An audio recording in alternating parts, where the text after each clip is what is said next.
മഹാനായ അബ്ദുറഹ്മാൻ ഇബ്നു ഔഫ് റളിയല്ലാഹു തആല അൻഹു നല്ല വിഭവസമൃദ്ധമായ ഭക്ഷണം അദ്ദേഹത്തിന്റെ മുന്നിൽ ഒരുക്കപ്പെട്ടു. നമുക്കറിയാം, ഇസ്ലാമിക ചരിത്രത്തിലെ ഏറ്റവും മാന്യനായ കച്ചവടക്കാരനാണ് അബ്ദുറഹ്മാൻ ഇബ്നു ഔഫ്. ഏറ്റവും ധനാഢ്യനായ വ്യക്തിയാണ് അബ്ദുറഹ്മാൻ ഇബ്നു ഔഫ്. വലിയ വിഭവസമൃദ്ധമായ ഭക്ഷണം തന്റെ മുന്നിൽ കണ്ടപ്പോ, നല്ല സൗകര്യങ്ങൾ അദ്ദേഹത്തിന്റെ അവസാന കാലഘട്ടങ്ങളിൽ അദ്ദേഹത്തിന് ലഭിച്ചപ്പോ, ആ ഭക്ഷണത്തിന്റെ മുന്നിൽ വെച്ചുകൊണ്ട് പൊട്ടിക്കരയുന്ന അബ്ദുറഹ്മാൻ ഇബ്നു ഔഫിനെ നമുക്ക് കാണാൻ കഴിയും. എന്താണ് കരയാനുള്ള കാരണം? ഇന്ന് സൗകര്യങ്ങളുണ്ട്, ഇന്ന് സുഭിക്ഷമാണ്, ഇന്ന് ഐശ്വര്യങ്ങൾ വന്നിട്ടുണ്ട്.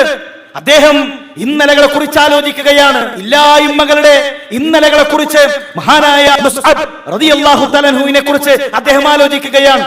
എന്നിട്ട് അബ്ദുറഹ്മാൻ ഇബ്നു ഔഫ് റളിയല്ലാഹു തആല പറയുന്നു, ഖുതില മുസ്അബ് ഇബ്നു ഉമൈർ വഹുവ ഖൈറും മിന്നി. മുസ്അബ് മരണപ്പെട്ടു, അദ്ദേഹം എന്നേക്കാൾ ഖൈറായ വ്യക്തിയാണ്. മുസ്അബ് റളിയല്ലാഹു തആല അൻഹുവിനെ കുറിച്ച് ആലോചിച്ച് മഹാനായ അബ്ദുറഹ്മാൻ ഇബ്നു ഔഫ് റളിയല്ലാഹു തആല അൻഹു പൊട്ടിക്കരയുകയാണ്.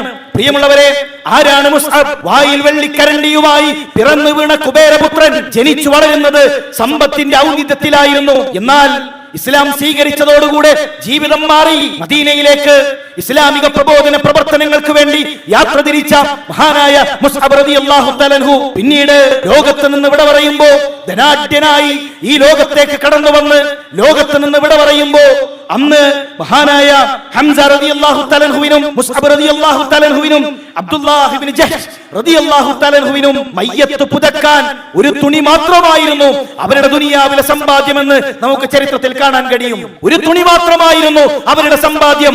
കാല് മറക്കുമ്പോൾ തല കാണുകയാണ്, തല മറക്കുമ്പോൾ കാല് കാണുകയാണ്. ഒടുവിൽ കാലിൽ പുല്ലുകെട്ടി തുണി കൊണ്ട് പുതച്ച് മഹാനായ മുസ്അബ് റളിയല്ലാഹു തആല അൻഹുവിനെ ഖബറിലേക്ക് ഇറക്കി വെക്കുന്നു.